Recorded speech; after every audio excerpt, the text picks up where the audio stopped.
Quarterback your own plays. Fuck critics gon' say. By the time they take notice, already too late. Keep it real, one by your side. So shit like What's poppin'? Coolest in the game, you dig? Rise with Freeze. Shout out to the All-Star Weekend, you dig what I'm saying? Right here we got a historian, a liaison in the open mic community in Baltimore, you dig what I'm saying? Me and his brother known each other for a while. We haven't seen each other in a while, but we definitely been seeing each other, you know, doing our things. But just to be in the presence of a real one is always cool. But big dog Shelby Paige. You got a nickname man. You go by, bro? Nah, no nickname, man. Yeah. Like people always trying to give me like Shelberton. That shit weak as shit, bro. It's trash.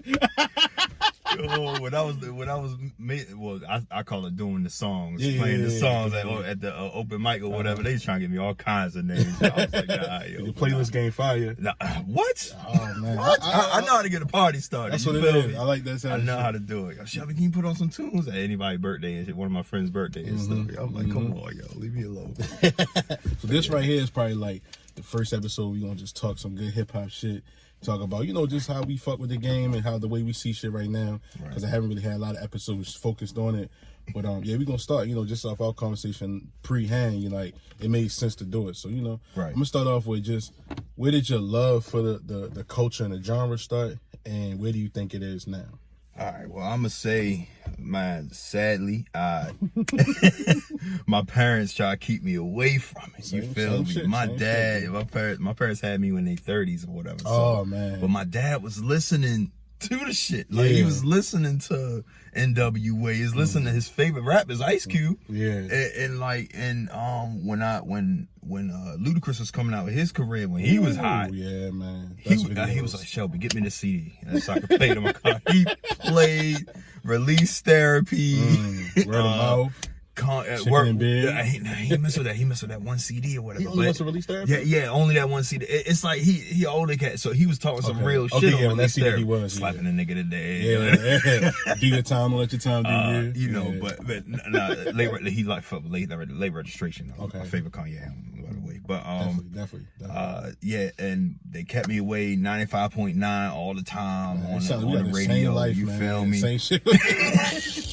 But then when I heard it was either DMX or Ludacris, yo. That's how late I was in the game. I was born in 1990. Okay. You feel me? So I was like, dang, y'all heard that DMX or one of them. And I was like, yo, turn that back, mom. Turn that back. Was it the video? No, it was on the radio, in the car, and she usually took me to school or whatever. Yeah. And I was like, yo, give me, yo, I was like, oh my God, what is this, yo? This is crazy, they wild, they talking trash, all this stuff. Do you think, I didn't cut you up, do you think if you was like that age now, do you think you probably had the same gravitation to what's out now? Oh, no question, bro, because you feel me, around that age, everybody was trying to be gangster. Yeah, that was the era. Like, you want to try to be a thug. Everybody was trying to be gangster. So I was going like you mean if I was So if you was that age then, like when you was a youngin, if you was a youngin now with the music that's out now, do you feel like you would still feel the same passion on the listen? Ooh. That's a mad I'm not gonna lie. I can't feel being an older, I can't feel this music these days. But you know what? I probably would be a Kendrick and definitely Cole fan. No question. Yeah, definitely. No question. They're like the leaders. I would say, like, you know, they kind of like Kendrick. I guess he's taking that baton of what Lupe and Common did. Yeah, but he's commercialized it better than both of them. Way better. Like, only because he talked about drinking. I tell people, swimming pools was really like medicine in the candy, because I would be at parties and we getting drunk to that, but I be telling niggas like, yo, y'all know the words of this? Like, fuck it, hey. Yo. Social programming, right? If the beats are right, she will dance all night. Chris Rock. She will dance all night, yo. So where, like, a little bit later on when you was younger, like, did it kind of develop? So the first CD that I think my mom bought me was Get Rich or Die Trying. That era, man. That era, boy. That era, Get man. Rich or Die Trying. And then from then on, I was listening to Wayne. Everybody was listening to Wayne. I was listening to Cheesy. Yeah. And how I knew I grew up, I was like, how I knew I was a different dude. I was like, I ain't fucking with Gucci. I can't. That was when I was in high school. Yeah. I was listening to Dedication, you know, Dedication 2. Man, you gotta get on this Gucci, yo. Yeah. I had somebody listen to it. I was like, this nigga sounds stupid as shit. Yo, Dre gonna hate this shit. Dre gonna hate this shit when he see this shit. Yo, it's real. Like, I respect that, though. Cause I think when he first came out, he was cool. I think crazy. It was like a Freaky Girl came out, and then people started fucking with him more and more. Right. But you know what it was? Like, it seemed like 06. A lot of the street dudes mess with him. Yeah. Like, you know, it's always those one rappers is like how niggas always fuck with Rocco. But like Rocco wasn't like no huge, but it's like you find some cats that are Rocco. It was kind of like that with Gucci. Oh man, they like that mixtape, that mixtape era, man. I was looking at it on the Netflix, one of those Netflix Hip Hop Evolution. I think it was. I gotta watch it. It was Evolution. Yeah, okay, it gets boring though. Okay. It gets, because the dude on that, the host, the guy, he's playing the shit. I'm like, yo, bro, you an artist? Like, yeah. He's playing the shit. You'll see what I mean. Okay. But they were fucking with the street mixtapes. And they taught me, yo, 50 Cent was the one that started that shit. Rapping over people's beats. I was like, what? Yeah.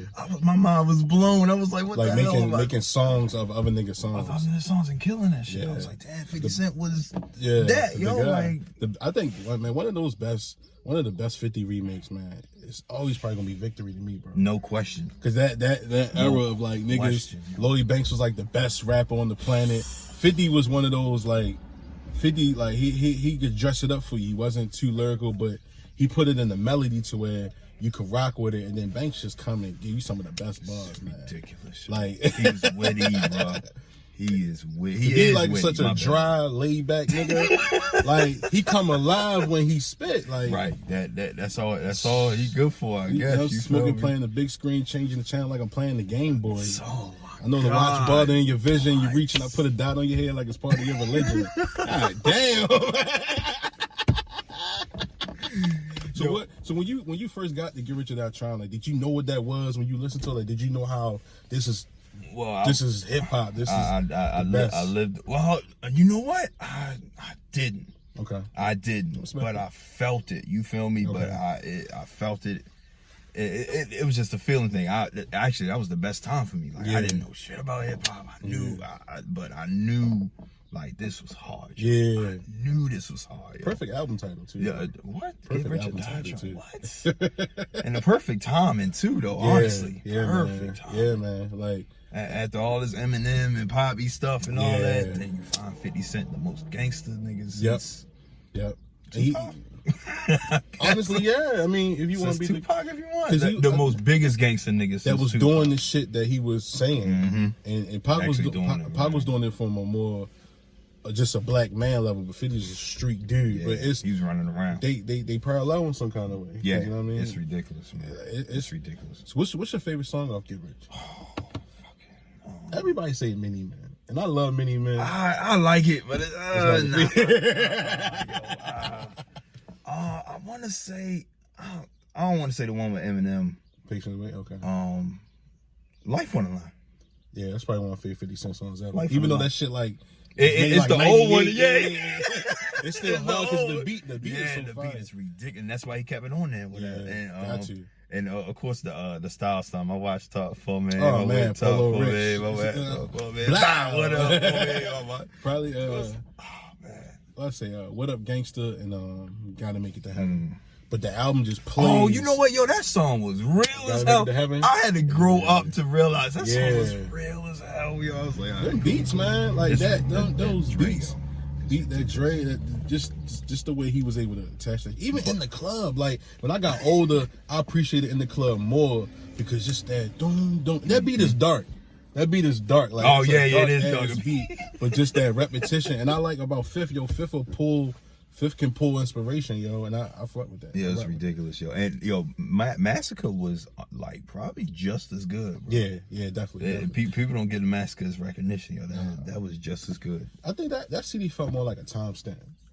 rather than something that was stood the test of time? Because I think the Massacre, it was relevant to what he was doing and that the type of time. Yeah, no question. He was milking it. I ain't gonna... Yo, he really was milking the game. He went in every industry. He game. I ain't never played a game. I played Bulletproof. It's the easiest game you can play in your life. I was telling niggas that, like, yo, this shit is easy, but I fuck with because of the soundtrack. Like, I'm in the alley killing human rats and popping them things is on. I'm like, human rat. It's nostalgic. It's nostalgic. This nigga run around with a Bluetooth. You feel me? I fuck with that. But yeah, like the mixtapes, that was around the time the mixtapes were better than the albums and all that stuff. Man. I don't know about 50 Cent mixtapes better than his album. I don't know about that one. Nah. But just the consistency. He always known for his consistency. No question. So who do you think? Yeah, who do you think is probably the god of just the mixtape era? Not ever, but just when you talk about mixtapes, who the first rapper that you think of? Oh, it's definitely Lil Wayne, man. It's like if you grew up around that time, it's definitely Lil Wayne, no question. Now some people, like you said, will go to fucking 3 6 Mafia. No, oh man, you know that's the gang. You know that's who I grew up with. No question. And I'm mad I did not get up on that wave. I missed that wave, bro. With 3 6, it's like you know it's just you just gotta go back to the beginning. Their first CD, everything they was affiliated with. All the Project Pat albums up until he came home from jail. Lil White Free. It's just you gotta find what you like out of it and fuck with it. No, I understand. I understand all of it now. I see what they were doing. They was really ahead of their time. It's so much music to listen to. Yeah, right. Now, and it ain't 2 minutes like these songs. It's like full thought into these. Not full thought, but it's like 4-minute songs with a lot of, like, you know what I mean? Yeah, they were being that's the thing about mixing. They were being themselves, and that's why they were better than the albums. Yeah, straight up. That's why they were being themselves. And it was the greatest thing ever, man. It was the greatest thing ever. I remember I had this debate on Facebook 2 years ago. I used to always bring up and bring around. I always like gave more credit to 3 6 Legacy than I did Wu-Tang, because I felt like the Wu-Tang sound isn't as influential now as 3 6 sounds is. Yeah, because yo was trying to do that rough beats and stuff like that. And I like that, you know, RZA actually got permission from the Asian samples to do it and not really have to kick out no bread like that. And it was cool. I just think that RZA production just was limited at times. Yeah. Like it wasn't a reach like 3 6. Paul and them pulled from a Chucky movie. Them niggas will pull from 8 Ball MJG. They'll pull from Willie Hutch, Rick James. And it's just like with Wu-Tang, a lot of it was the Asian shit. It's cool to have your own sound, but when you look at all the biggest songs in the last 5 years, G Herbo, Slob on My Knob, ASAP, what's her name? Plain Jane and Moneybagg Yo just did all that. Even Cardi B did. Chicken Head. Oh my God. Yo, you just...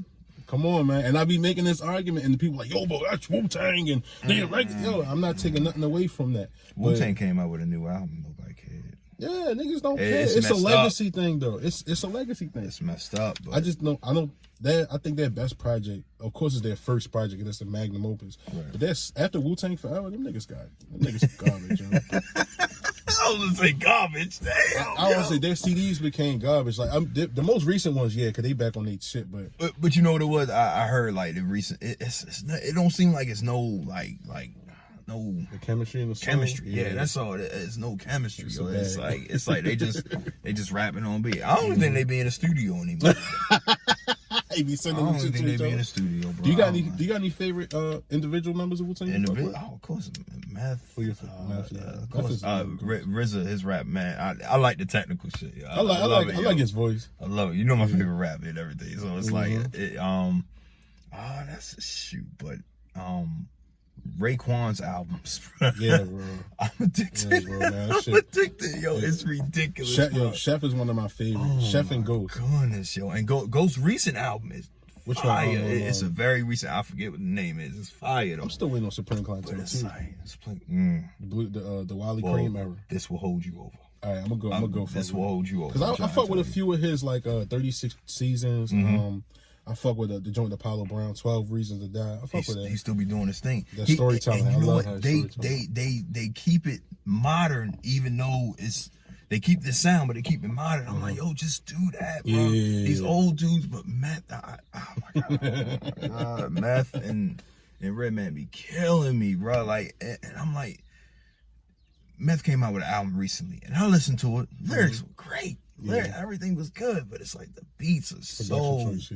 Production choice. Oh, yo, it's ridiculous. And it feel like they can go to Alchemist. They can go to even Danger, who do shit for Griselda. They can go to certain niggas that can give them that updated pocket. I don't know. They probably trying to stay with their people. And all that's what it be too, man. Fuck and, all that and shit, man. They're good where they. fuck your people, man. Tell them niggas. Step your game up, nigga. Because it's a nigga on YouTube that make beats better than you, dumbass. Oh my god. These niggas be having to know though, bro. Like a lot of them old niggas they be out of pocket, and then. But you know what it is? Every generation of hip hop that evolves, there's always because you know what's going on now. It ain't where it is. But it's like, yo, fuck that shit. Like niggas, I don't know one nigga that's listened to Kool G rap in the last couple months. Kool G rap. And that's one of my favorite niggas from that whole era. Like, because I like that storytelling, like that nigga flow. Like, but niggas don't listen to them niggas like that. They don't listen to Rakim. They don't listen to Big Daddy Kane. That shit is dated, bro.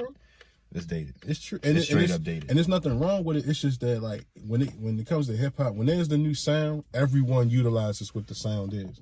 Like, but most of those beats, even all the boom bap shit, a lot of them shit's just dated. Styles change, trends change. That's the cool thing about hip hop. Quarterback your own plays. Fuck critics gon' say.